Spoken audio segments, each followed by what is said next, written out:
right. Well, hello everyone. I am so excited to be hosting this very special PETA webinar. If you have never attended a PETA webinar before, welcome. And if you have, welcome back. It is lovely to be in your company again. For those of you who don't know me, my name is Cassie Chung and I'm the Marketing and Communications Manager here at PETA. I'm usually the host of our webinar series, which is usually generally exclusively available to PETA members, but sometimes we're able to partner up with an amazing organization like the Australian Children's Laureate Foundation to bring webinars to the whole education community. So I'm really happy to be here with all of you right now. This webinar is being recorded, so you can share it with your peers and colleagues as much as you like after the fact. Before I go any further, I just want to take a moment to think about where I am today. So I'm hosting this webinar on Gadigal land, part of the Eora Nation, and it's bordered in part by the Cooks River, which is not far from where I am in St. Peters. And I just want to take a moment to pay my respects to the country that I'm so lucky to live and work and meet upon with all of you, and extend those respects to elders past and present. And I'd really love if you could all share the land you're calling in from in the Zoom chat box, and that way we can all reach across the lands together and extend this moment of respect to all of you and to the country that you're on, and just sort of be in this meeting together. And in the greatest place of all, which is Aboriginal land, which is always was and always will be. Back to housekeeping. As I said, this webinar is being recorded, so we've popped you on mute, and we do ask that you stay on mute unless you're asked to suggest a question. However, we're happy to see you, so if you do want to, feel free to turn your cameras on. It's always nice to have an audience. It's okay if you can't do. You can ask questions at any time, and I know that Gabrielle would be keen to answer your questions, so you can pop them in the Zoom chat box whenever you like. You don't have to wait until the end. You can do it right now if you like, and we'll make sure that they get answered. All right, on to the good stuff. Our guest today is in partnership with the Australian Children's Laureate Foundation, and it's Gabrielle Wang. Gabrielle is an award-winning author and illustrator of junior fiction and young adult novels. She was born in Melbourne, she's of Chinese heritage, and her novels are a blend of both Australian and Chinese culture with a touch of fantasy. She is the Australian Children's Laureate for 2022 and 2023, which is amazing. And we're so thrilled to be sharing our time with her today. And I'm so happy that I get to speak to her today. So welcome, Gabrielle. Thanks so much, Cassie, and hello, everybody out there. I recognize some of the names. I went through the list. I recognize some of you people. Oh, I love that. Welcome to everyone that Gabrielle knows. Can you tell us what your experience was as a reader and a writer when you were the age that your readers are now? Right. So most of my readers, because I write middle grade fiction, most of my readers are 8 to 12 years old. And my experience as a reader was, well, I was a really, really slow reader. And so I had difficulties reading. I found that when my friends would all be, would have finished a book or 3 books, I would still be trying to get through one. So, I think it's interesting for young readers perhaps to know that even though I'm a writer, I found it hard to read when I was young. And that's why I put a lot of, because I loved books. I mean, my favorite book was The Magic Faraway Tree. And that's why I write stories that are set in the real world, but travel off into other dimensions, just like The Magic Faraway Tree.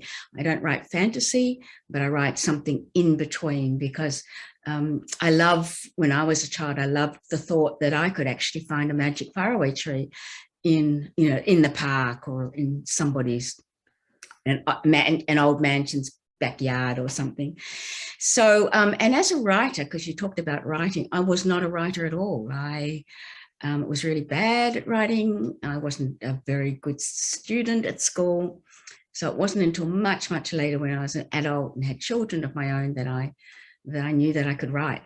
But I loved to draw, and so that was sort of my impetus for loving books, and I love story.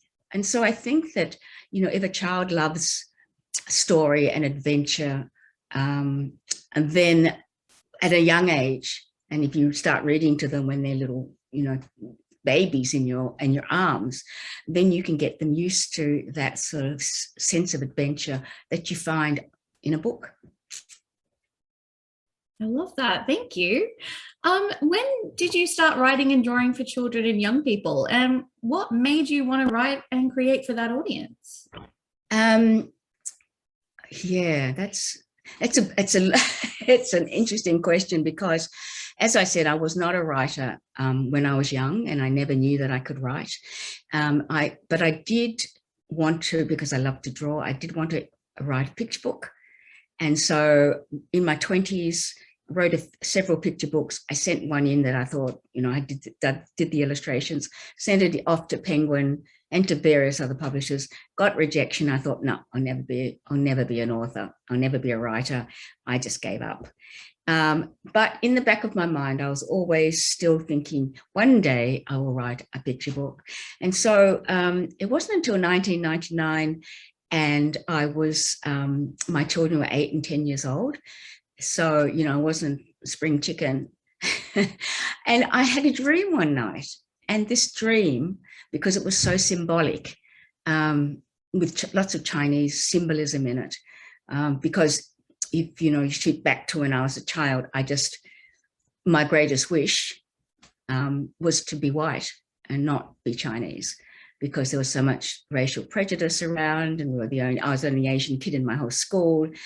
And, I felt as though I did not belong. And so, later on, when I had this dream, it was just so full of Chinese imagery. And by that stage, I had matured, and I had lived in China and Taiwan for 7 years. So I had learned to be proud of my heritage. But this dream came along, and the next day I wrote the dream down, because I think dreams are sometimes very significant, and they're a good thing to do, to write them down. It became a short story, and that short story, the following year, became a novel, my first novel, The Garden of Empress Cassia. That is such an amazing story, and it's not one that you hear very often. So thank you for sharing it with us.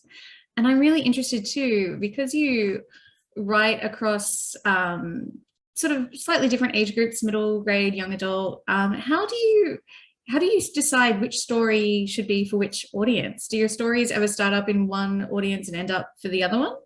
No, never. There's a clear definition or delineation between those. I mean, a junior fiction novel, that's because that's usually set by the publisher. So because I was asked to write for the Our Australian Girl series, so I wrote two series. One is the Poppy series and the other is the Pearly series, and that's for junior fiction. And the books are shorter, they're simpler, not so complicated, not so convoluted. And so that was basically set by the publisher. My young adult novel is a labor of love, because it was about my mum, or my mother and father's love story. Such an interesting story. I had to write about it. But I will never, and I can't say never, because one never should say that, but I am not interested in writing for adults. I'm not interested in writing another young adult novel. My passion is writing for middle grade readers, because they have got such vivid imaginations, and they're so bright, and at that age, so intelligent. I love visiting schools, talking to, grade 3 to 6. They are so generous and giving that, and also I'm stuck, I had, despite the racial prejudice and feeling like I didn't belong, I also had one of those magical childhoods where there were no parents around, and we just wandered around the neighborhood, making up our own stories, being, Secret Seven and having great adventures. And so I've got, amazing memories of that time. So I think I'm still stuck at the age of like 10 and 11.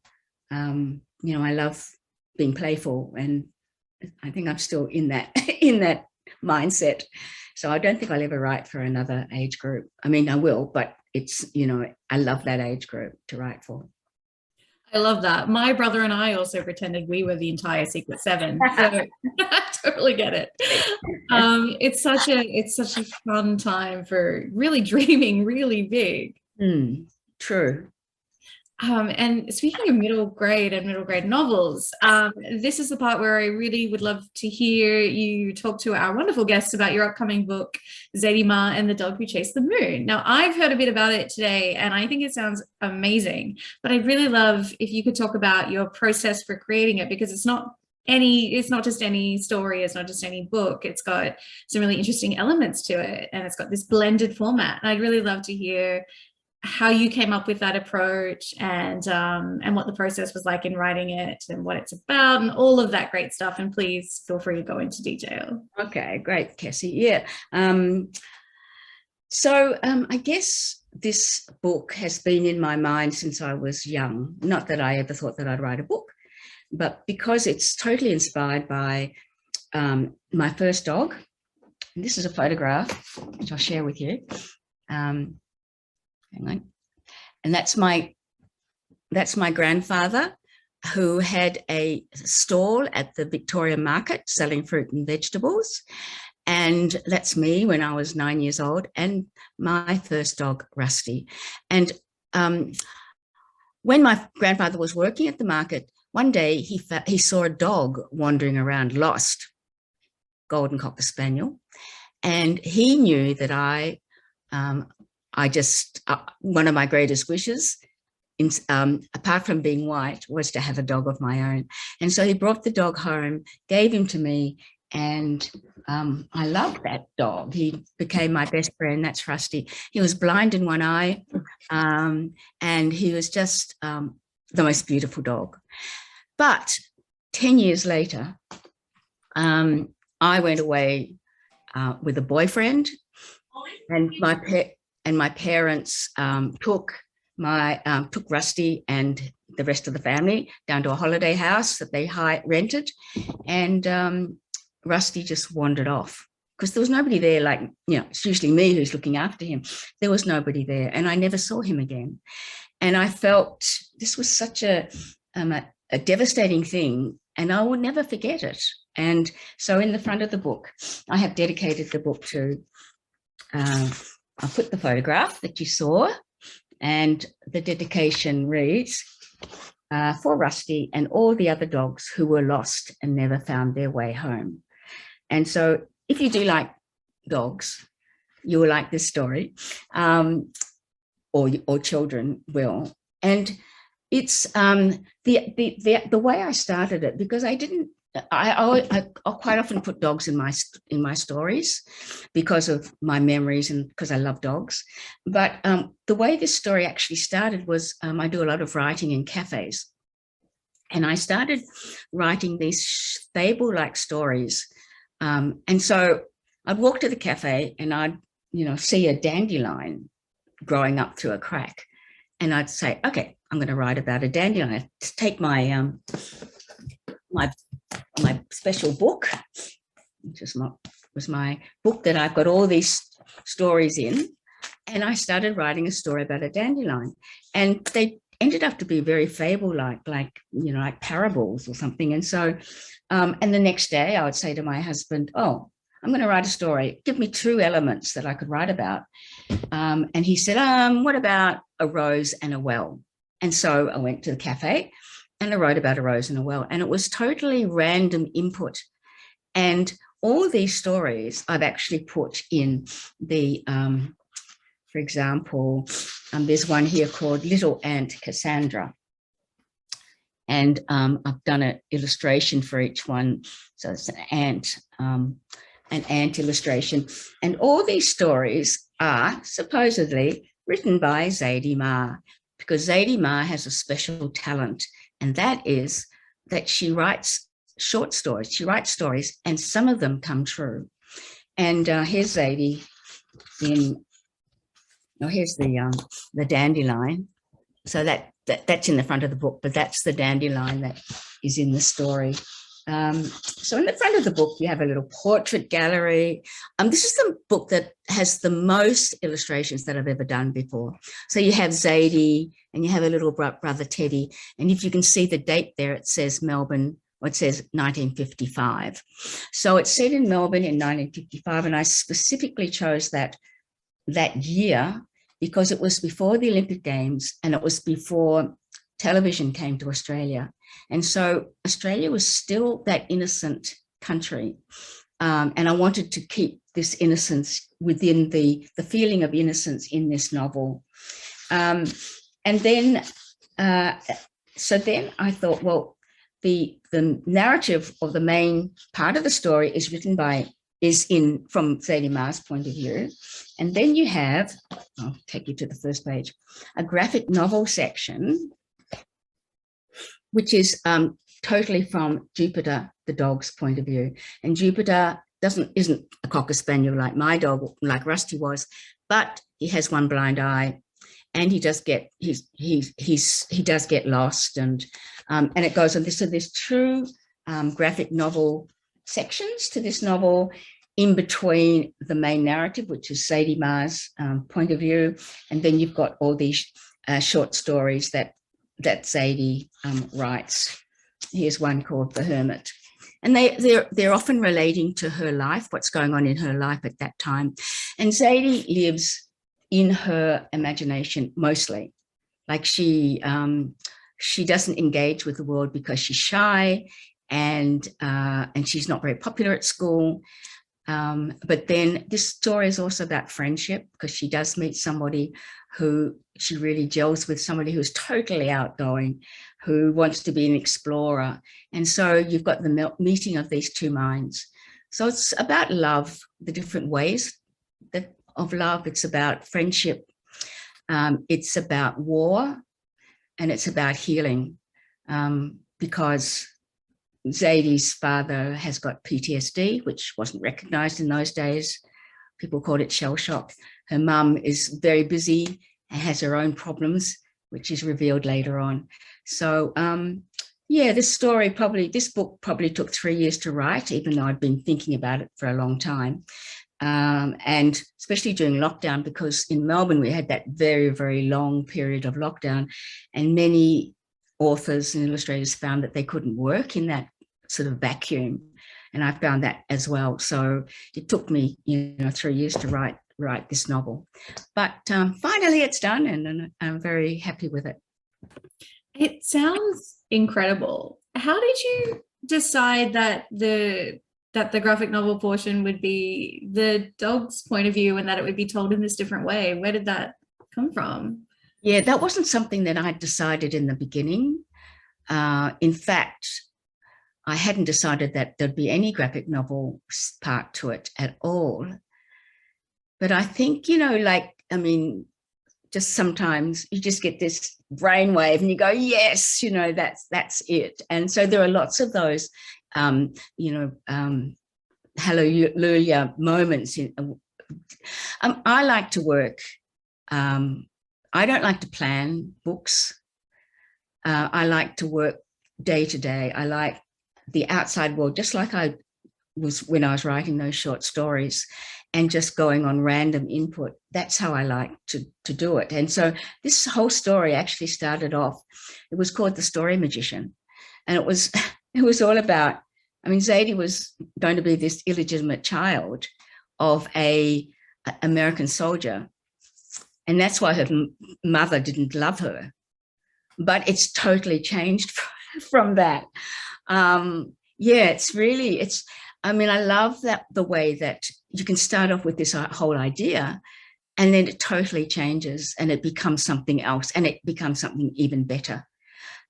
So there are lots of things, lots of planning in the beginning about this story magician who actually comes striding over the hill, and he's wearing this cloak, and inside the cloak are all these stories.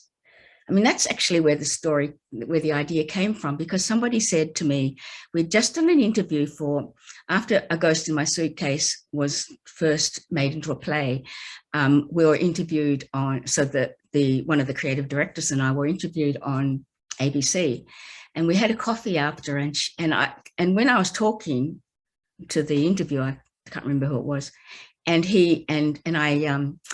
I started talking about something, and then the creative director, after we had coffee later on, she said, "Oh, you're just full of stories. It's like whip a story out of there and whip a story out of there, and so I just thought of this story magician. And little does she know that it's because I've lived a ripe old age that I have so many stories to tell. But yeah, so that's where it all came from. But it's slow. It's changed so much since then.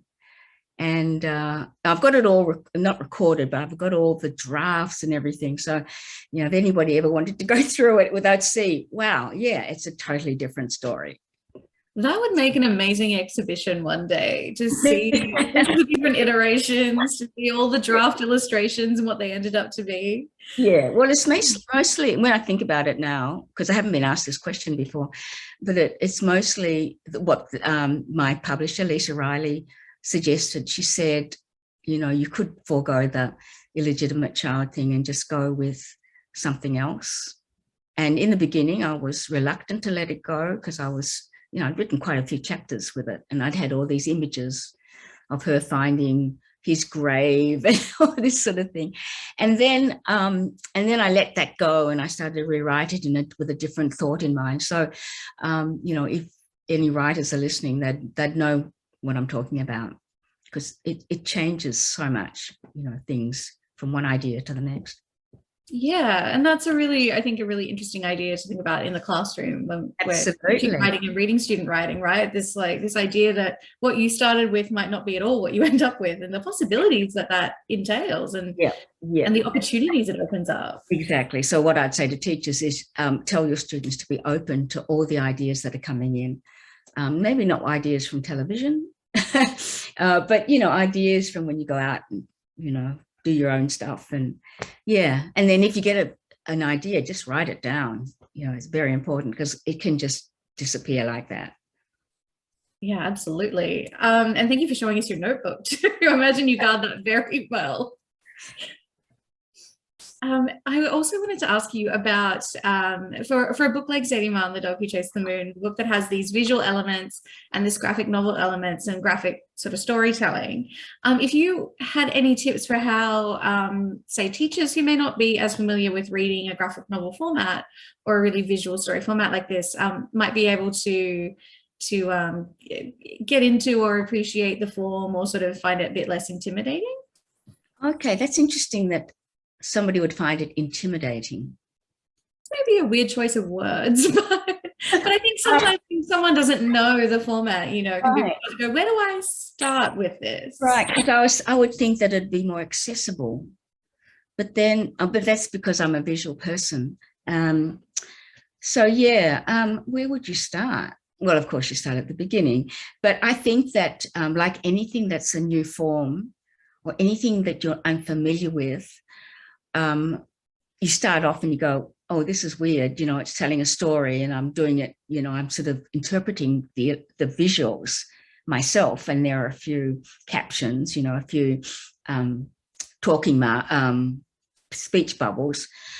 But it's like anything, you'll just get used to it and you'll get into the flow. It's a matter of getting into the rhythm, I think. And each person who's doing the graphic novel, each illustrator would have a different rhythm. So what I've, there's an art to graphic novels as well, because if you're, the panels that you make, if, for example, a shot like this, like these panels are all big, long ones, because I wanted to do, a faraway shot of these two, because Jupiter is chasing another dog who's stolen his football. And so I wanted to show that they were running away from the beach, running away from his owner, Davy, and then going through the town. And then the dog who stole the football goes up an alley. So basically you're sort of talking to yourself in your head, because there you have this dog jumps onto the fence, and then the dog who's stolen Jupiter's ball drops the ball and then goes running off, and then Jupiter finds his ball again. And then he suddenly, down here, thinks, oh, Davy, that's his previous owner. Where's Davy? And then you have a thing where I put very little, it's all white space really, because he's lonely, he's lost his way, he doesn't know what's going to happen to him. And so there is a sort of an art in how you lay out the story as well, the graphic novel. But I think it would be hard to read that to a class if you're reading to a class. When they have made an audiobook, Penguin Random House have made this into an audiobook, which will be released at the same time as the novel, which will be on the 31st of this month, so a couple of weeks. And because there's a graphic novel or 2 graphic novel sections in it, I was thinking, what can I do? Because that means that the listener is missing out on the visuals, on Jupiter's side of the story, which is an important side because it makes you empathetic with the dog. And so I wrote a whole script for that, which the narrator, which the actor said. So each frame, I wrote a little script. In fact, it gives you more information about Jupiter than the illustrations. So it was interesting to do that. I quite liked that, that I could transpose the graphic novel into an audiobook like that. That's so interesting. And I can just think about how fun that would be to do with a class, even, is to take something and try to put, try to look at what the pictures are saying to everyone who's in there. Yeah. It's different. Well, that's right. Well, that would be a really good thing to do in a classroom. You put the picture up on your screens, and then you get the kids to, interpret that. And that would also get them used to seeing a graphic novel as well, reading a graphic novel.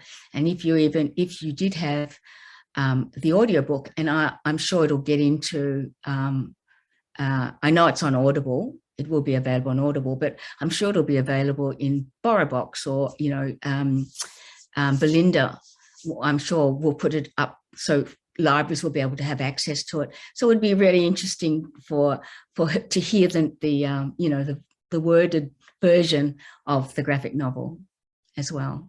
Yeah, absolutely. I love that. All those different phases or formats of storytelling all coming together. It's really exciting. Yeah, and that's the truth, because the short stories are told in a very old-fashioned way, to give that feeling of that sort of fable-like, have that fable-like feeling. Yeah. What a great reading experience to just wake up so many parts of the brain. No, it sounds really exciting. And I'm sure that a lot of people on this webinar will be looking for the book in a couple of weeks when it comes out. But I really want to ask you about this amazing appointment that you have as the Australian Children's Laureate. And your theme for your time as the Laureate is Imagine a Story. And I'd love to hear you talk about what that phrase means to you and what messages that you want to share with young people and with teachers and with librarians and parents and everyone during your Laureate term. Right. So this is a 2-year appointment, if those of you might not know. And so, and I'm so excited. It's been a real buzz so far, and I'm just loving it. And I'm meeting so many new people, like everybody here. So I'll be traveling and doing interviews online, etc. But I'll be physically traveling all over Australia, to every territory and state in Australia, talking about Imagine a Story, which you can see is my theme up there. And for me, imagination is our most important treasure. It's our treasured possession. Without imagination, we wouldn't have come so far. Humans couldn't have come so far, because everything that's man-made has been imagined first. And so for me, to encourage children to use their imaginations by reading first, because, it's reading stories is so important, and by drawing and writing, I just want to encourage children to do that, and I know that a lot of students will say, oh, I'm not good at drawing, I'm not good at writing. But, maybe teachers could share my story, how I had no idea that I could write until my children were 8 and 10 years old. I was, way older than most authors who are writing today. And because I had this, I guess I call it this hidden potential. And so I will be talking about, I'm going to be visiting art galleries as well, because I like to encourage visual literacy and encourage children to look at a painting, go inside the painting. What is it about? What are these people doing? What feeling does that painting give you? If it's a realistic painting, or even if it's a abstract painting, what does the feeling, what are the colors that artist uses, just to give them a more of an idea of how to read a painting and how to respond to a painting. So I'll be talking in regional art galleries, and I'm trying to concentrate on regional areas rather than cities, because I think in the main cities there's a lot of access for students to hear authors and illustrators talking about books and writing. So yeah, that's what I'll be doing. And also diversity is one of my big themes, and that's because when I was a child, there were no books where there was a Chinese girl as a main character, or even as a side character. I could never find myself in books. And so if I had, I'm sure that I wouldn't have felt so ashamed of being Chinese. I would have felt much prouder of my heritage. And so I'm going to be talking about encouraging students to read books about diverse characters by diverse authors. And I think it's very important. And in this way, children can get a sense, well, you can get a sense of the other, and that the people who feel like I did and felt like they didn't belong can also feel as though they do belong. I had this most amazing email just recently. A 16-year-old wrote to me and said that she was bullied at school, and she was so ashamed of who she was. And then her school librarian told her about my books and introduced her to about 5 of my books. And it turned her whole life around. She became proud of being Chinese, and she wrote this beautiful thank you note to me. So that was very touching. Yeah. So I've done my job. I've done what I that's one of the most beautiful emails that I have received.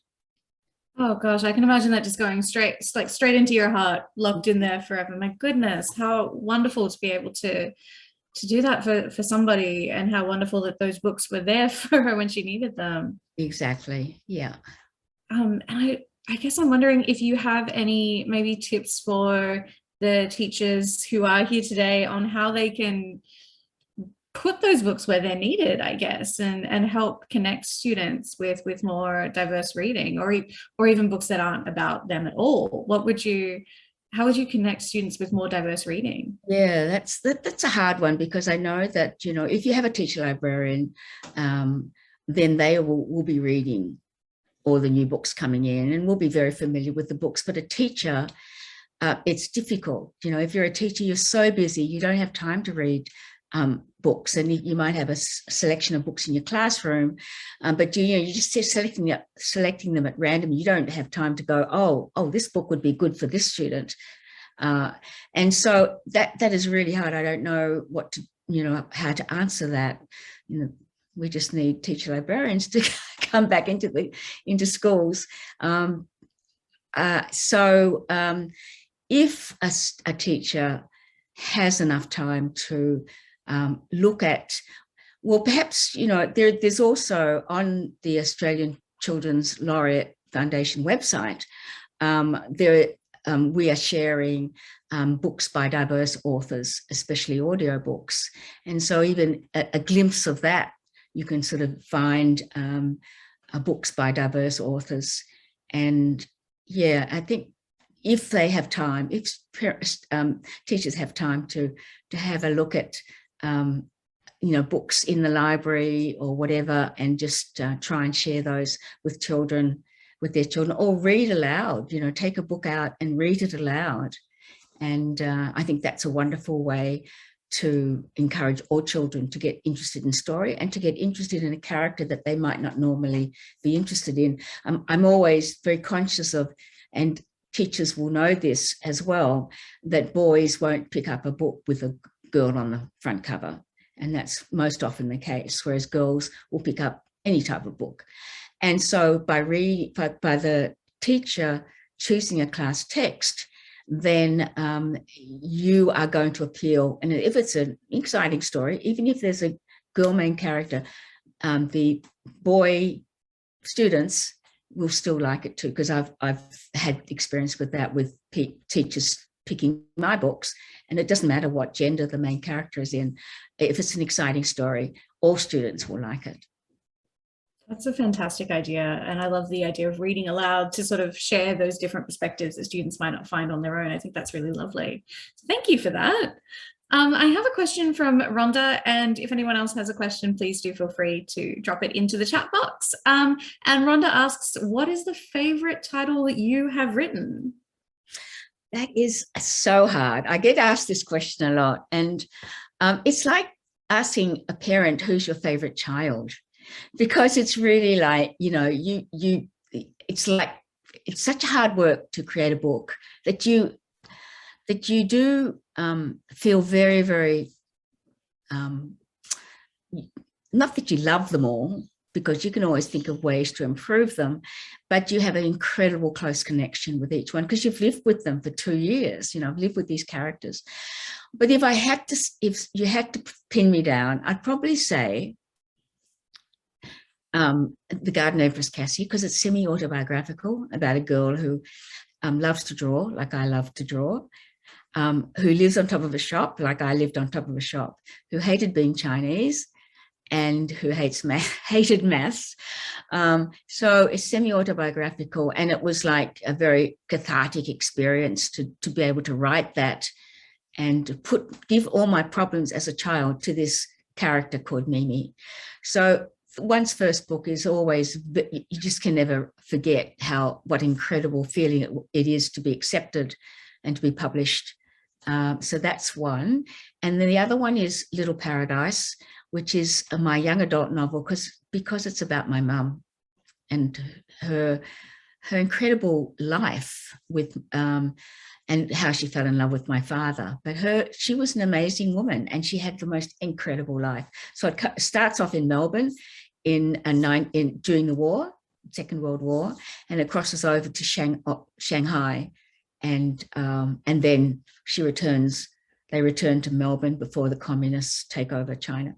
And so because it's about my mum, but it's fictional, historical fiction, it's very close to my heart. And of course, Zadie is even closer because, it's dedicated to Rusty. So, yeah. That's such a good answer. I can't imagine having to pick from something so personal too. I also can't imagine finishing a book and feeling finished with it. Do you put them out of your mind when you're Absolutely. done? Absolutely. Yeah. And I don't reread them either, because I'm scared that I'll go, oh no, I could have made that sentence better. So totally out of my mind, because I'm on to the next book. Because there's a whole line of books lined up, waiting to be written. So I'm on to the next one. But the thing is that you always live with your characters. They become so real in your mind that they're all friends. Even the bad ones are friends that you have.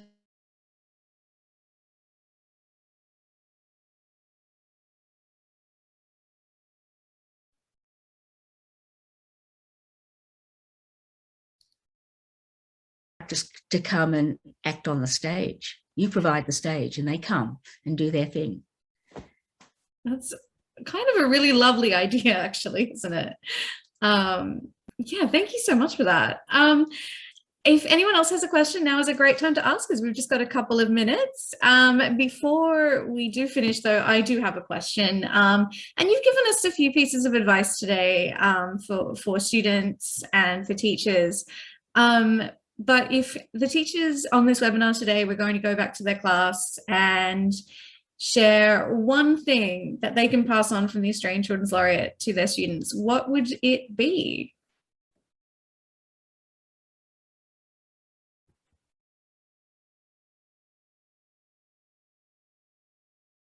No, I think one or both of us have frozen.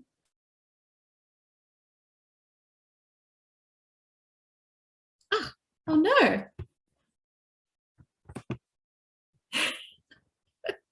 Let's get Gabrielle back. Oh no. Oh, okay. I'm here. Sorry. I think it was my internet. It said unstable internet connection. Oh no. It's the worst nightmare for this sort of thing. Oh, you know what? It was right at the end too. And I was just asking a question. So it was the perfect time to cut off. So it worked out perfectly well. I will ask the question again, just in case anyone's dying to have one piece of info that they can go to their students and say, I met the Australian Children's Laureate today on Zoom and she said this that you all have to know. Okay. What would that be? Oh, okay. Maybe take your water first. That's a huge question. Oh, I know. It's a really annoying question.